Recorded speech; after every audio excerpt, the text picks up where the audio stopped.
Class 9th का maths का syllabus अब कंप्लीटली चेंज हो चुका है। एनसीईआरटी ने एक ड्राफ्ट इशू करा था जिसमें एकेडमिक सेशन 2026 टू 27 के सिलेबस की बात करी गई थी, जिससे हमें ये पता लगता है कि मैथ्स की बुक में जहां पहले 12 चैप्टर होते थे, अब हमें मैथ्स की बुक में पढ़ने होंगे 15 चैप्टर्स। 3 चैप्टर तो एड ऑन करे गए हैं, साथ ही साथ बहुत सारे चैप्टर्स के अंदर टॉपिक भी ऐड करे गए हैं। आज की वीडियो में हम डिटेल में समझेंगे कि किस चैप्टर में क्या क्या चेंजेस आए हैं और अब हमें सिलेबस में क्या क्या पढ़ना होगा। तो वीडियो को एंड तक जरूर देखिएगा ताकि आपको सिलेबस का चेंज अच्छे से समझ आ जाए। सबसे पहले हम देखते हैं कि चैप्टर्स कितने ऐड ऑन हुए हैं। तो पहले 12 चैप्टर्स थे, अब 15 हो गए हैं।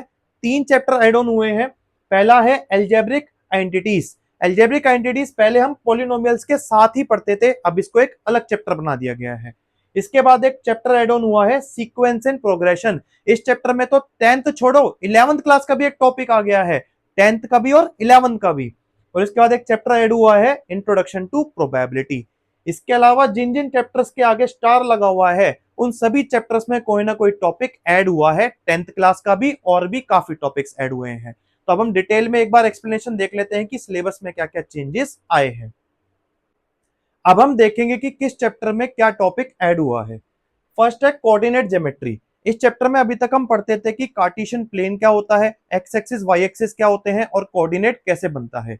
इस चैप्टर में 10th क्लास से 2 टॉपिक ऐड हुए हैं। फर्स्ट है डिस्टेंस फॉर्मूला, कि 2 कोऑर्डिनेट्स के बीच में डिस्टेंस कैसे कैलकुलेट करा जाएगा। सेकंड, सेक्शन फॉर्मूला का एक पार्ट है कि 2 कोऑर्डिनेट्स को ज्वाइन करके जो लाइन बनती है उस लाइन का मिड पॉइंट कैसे निकाला जाता है। ये इस चैप्टर में हमें एडिशनली पढ़ना होगा। नेक्स्ट चैप्टर है इंट्रोडक्शन टू पॉलिनोमियल्स। इस चैप्टर में अभी तक हम पढ़ते थे कि पॉलिनोमियल क्या होता है, डिग्री ऑफ पॉलिनोमियल क्या होती है, लीनियर पॉलिनोमियल, क्वाड्रेटिक पॉलिनोमियल, उनकी फैक्टराइजेशन करना और अलजेब्रिक आइडेंटिटीज। अलजेब्रिक आइडेंटिटीज को तो अलग चैप्टर बना दिया है, उसके बारे में भी डिस्कशन करेंगे। इस चैप्टर में एड ऑन करा गया है linear growth and linear decay, कि एक स्टडी रेट से किसी भी चीज में इंक्रीज या डिक्रीज कैसे होता है। और इसके साथ में slope and y intercept of a line, कि जब हम ग्राफ बनाते हैं तो स्लोप क्या होगा लाइन का, और वाई इंटरसेप्ट कि वो लाइन वाई एक्सिस पर कहां पर इंटरसेक्ट करेगी। ये चीज हमें यहां पर एडिशनली पढ़नी होगी। नेक्स्ट चैप्टर है नंबर सिस्टम।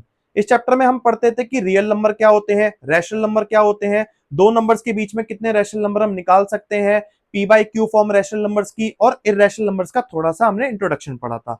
अब इसके साथ में 10th क्लास से यहाँ पे टॉपिक जोड़ा गया है proof of irrationality of root 2 and root 3, कि रूट 2 रूट 3 इरेशनल नंबर है, ये हमें प्रूफ करके बताना होगा। 10th क्लास से आया है ये भी टॉपिक। नेक्स्ट चैप्टर है इंट्रोडक्शन टू यूक्लिड्स ज्योमेट्री। इस चैप्टर में हम पढ़ते थे कि यूक्लिड ज्योमेट्री के यूक्लिड्स के एक्सियम क्या है, पोस्टुलेट्स क्या है जो ज्योमेट्री में काम आते हैं। अब इसमें एडिशन में हमें पढ़ना होगा कंस्ट्रक्शन ऑफ स्क्वायर, कि स्क्वायर की एक साइड हमें दी हुई है तो उसके स्टेप्स ऑफ कंस्ट्रक्शन क्या होंगे, जो कि बुद्धायान सुलभ सूत्र में बताए गए हैं। ये चीज हमें एडिशनली पढ़नी होगी। नेक्स्ट चैप्टर है लाइंस एंड एंगल्स। इस चैप्टर में कोई चेंज नहीं आया है, जैसा पहले था ऐसा ही हमें पढ़ना होगा, कि पेयर ऑफ इंटरसेक्टिंग लाइंस और पेयर ऑफ पैरेलल लाइंस के बारे में। नेक्स्ट है सीक्वेंस एंड प्रोग्रेशन। ये बिल्कुल ही नया चैप्टर है, 10th और 11th क्लास का भी चैप्टर कंबाइन करके बनाया गया है। ये 10th क्लास से यहाँ पे डाला गया है अरिथमेटिक प्रोग्रेशंस और 11th क्लास से जियोमेट्रिक प्रोग्रेशंस, कि एक नंबर ऑफ सीरीज कब एपी और कब जीपी बनती है, nth टर्म और सम ऑफ टर्म्स कैसे निकाला जाता है, ये इस चैप्टर के अंदर हम पढ़ेंगे। नेक्स्ट चैप्टर है ट्राइंगल्स। इसमें भी कोई चेंज नहीं है, इसमें हमें पढ़ना है कि कॉन्ग्रेंसी ऑफ ट्राइंगल्स क्या होती है और ट्राइंगल्स को कॉन्ग्रेंट कैसे करा जाता है। नेक्स्ट चैप्टर है मेंसुरेशन। ये चैप्टर पहले 9th क्लास में था हिरोन्स फॉर्मूला के नाम से, जिसमें हम पढ़ते थे कि एरिया ऑफ ट्राइंगल कैसे निकालेंगे अगर ट्राइंगल की तीनों साइड्स गिवन है। तो अब इस चैप्टर में हमें और क्या क्या पढ़ना होगा। मेंसुरेशन में हम पढ़ेंगे perimeter and area of 2D figures, कि जितनी भी 2D फिगर्स हैं, circles, rectangle, square, trapezium, parallelogram, सभी का पेरीमीटर और एरिया पढ़ेंगे। और इसके साथ में हिरोन्स फॉर्मूला भी पढ़ेंगे कि एरिया ऑफ ट्राइंगल कैसे निकालते हैं अगर ट्राइंगल की तीनों साइड्स गिवन हो। इसके साथ में 10th क्लास का टॉपिक आया है यहाँ पे length of an arc and area of a sector of a circle. एक सर्कल का पार्ट होता है सेक्टर, तो उस सेक्टर की लेंथ ऑफ आर्क कैसे निकालते हैं और एरिया ऑफ सेक्टर कैसे निकाला जाता है। Next area of cyclic quadrilateral. Cyclic quadrilateral का एरिया निकालना भी हमें सीखना होगा ब्रह्मगुप्त के फॉर्मूले से। नेक्स्ट चैप्टर है एक्सप्लोरिंग अलजेब्रिक आइडेंटिटीज। नया चैप्टर है, जैसे कि अभी मैंने आपको बताया था कि पॉलिनोमियल चैप्टर की डिवीजन हो गई है। एंटिटीज वाला पार्ट अलग कर दिया है और पॉलिनोमियल को अलग कर दिया है। तो ये वही चैप्टर है, इसमें हम पढ़ेंगे रिविजिटिंग अलजेब्रिक एंटिटीज की जो एंटिटीज हमने पहले से पढ़ी हुई हैं उनके बारे में दोबारा रिवीजन। फैक्टराइजेशन ऑफ पॉलिनोमियल भी यही पढ़ना है कि पॉलिनोमियल्स को फैक्टराइज कैसे करा जाता है। मोर अलजेब्रिक एंटिटीज, और भी अलजेब्रिक एंटिटीज यहाँ पे हमें पढ़नी होंगी। और सिंप्लीफाइंग रैशनल एक्सप्रेशंस कि अलजेब्रिक एक्सप्रेशंस को सिंप्लीफाई कैसे करा जाता है। इसके बाद नेक्स्ट चैप्टर है क्वाड्रिलेटरल्स जिसे फोर गन्स भी बोलते हैं। ये चैप्टर पहले जैसा ही है, इस चैप्टर में कोई चेंज नहीं है। नेक्स्ट चैप्टर सर्कल्स, इस चैप्टर में भी कोई चेंज नहीं है। जो थ्योरम्स पहले पढ़नी थी वही थ्योरम्स अब पढ़नी है, वही हमें सब कुछ सेम पढ़ना है। नेक्स्ट चैप्टर है linear equation in two variables. इस चैप्टर में हम पहले पढ़ते थे कि दो वेरिएबल की फॉर्म में जब लीनियर इक्वेशन बनाते हैं तो कैसे बनती है, कितने सॉल्यूशन होते हैं उसके और कैसे सॉल्यूशन फाइंड करे जाते हैं। अब यहां पर हम एडिशन में क्या पढ़ेंगे, स्लोप इंटरसेप्ट फॉर्म कि स्लोप कैसे निकाला जाता है लीनियर इक्वेशन का जब हम ग्राफ बनाते हैं, और उस लाइन में इंटरसेप्ट कहां पे होगा, वाई एक्सिस पर, किस पॉइंट पर वाई एक्सिस पर इंटरसेप्ट करेगी वो, तो उसको हम यहाँ पे कैलकुलेट करेंगे y is equal to M X plus C की फॉर्म में। फिर इसके बाद 10th क्लास के यहाँ पे टॉपिक ऐड हुए हैं।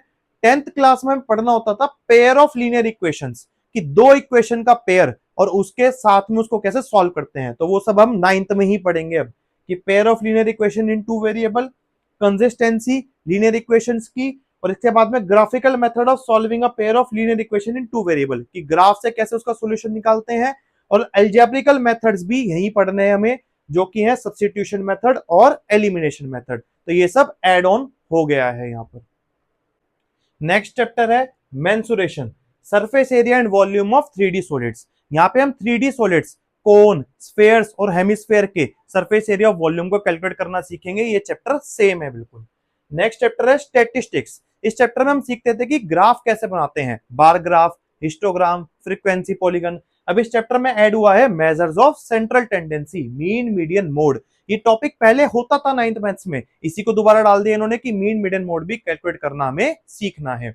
लास्ट नया चैप्टर इंट्रोडक्शन टू प्रोबेबिलिटी। नया क्या, ये टॉपिक भी पहले 9th मैथ्स में होता था, इसी को दोबारा डाल दिया इन्होंने कि प्रोबेबिलिटी अब हमें यहाँ पर पढ़नी होगी बेसिक, बहुत हायर लेवल की नहीं, बेसिक प्रोबेबिलिटी का इंट्रोडक्शन यहाँ पे हमारा आएगा। तो ये हमने डिटेल में समझा कि 9th क्लास के मैथ्स के सिलेबस में क्या क्या चेंजेस हुए हैं, किन चैप्टर्स को और किन टॉपिक्स को एड ऑन करा गया है। मेरे क्या रिव्यूज थे सिलेबस को लेकर कि कुछ टॉपिक्स ज्यादा एड ऑन हो गए, बच्चों पे थोड़ा बर्डन बना सकते हैं, जैसे कि geometric progression, arithmetic progression add on करना समझ में आता है लेकिन जीपी थोड़ा ज्यादा हो गया। एरिया ऑफ साइक्लिक क्वाड्रिलेटरल है, स्लोप इंटरसेप्ट फॉर्म है, पेयर ऑफ लीनियर इक्वेशन की सॉल्विंग है, सब्स्टिट्यूशन और एलिमिनेशन मेथड। कुछ टॉपिक्स भाई 10th क्लास के लिए रहने देते, पिछले कुछ सालों में तो सीबीएसई ने थोड़ा सिलेबस रिड्यूस करा था, अब उसको फिर इंक्रीज कर दिया, तो बच्चों पे थोड़ा बर्डन बन सकता है, लेकिन खैर कोई बात नहीं, अब नया सिलेबस आया है तो पढ़ना भी हमें ही पड़ेगा। ऑल द बेस्ट जो बच्चे 9th क्लास में आने वाले हैं आपके न्यू सिलेबस के लिए, और न्यू सिलेबस को लेकर आपके क्या रिव्यूज हैं एक बार आप कमेंट में बता सकते हैं। ऐसे ही इंफॉर्मेटिव वीडियोस के लिए चैनल के साथ जुड़े रहिए।